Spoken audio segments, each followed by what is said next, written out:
I wanted to talk a little bit about concurrency. If you're going to do that in code bases that other people are going to touch, especially when it's MVP and things are supposed to still be pretty straightforward and simple so that you can build on it, just keep that to a minimum until you actually need it. And then really well commented. Go concurrency is sort of difficult for people that come from JavaScript and front-end stacks to sort of wrap their head around. And at least for most of the startups I've worked at, it's more important that other people be able to look at that service and figure out what's going on than it is for me to have done something that saves a very small amount of time.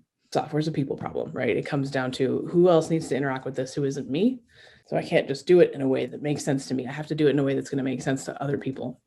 I feel like at this point in my career, I find myself frequently being like, well, that sounds like over-engineering. That sounds like we're doing too much. Let's get back to the root of what it is we're actually trying to do, and then do the simplest version of that first.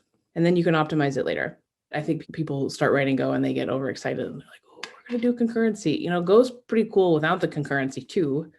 And it's more important that the software work and be maintainable. Concurrency, there are absolutely some times when you should use it.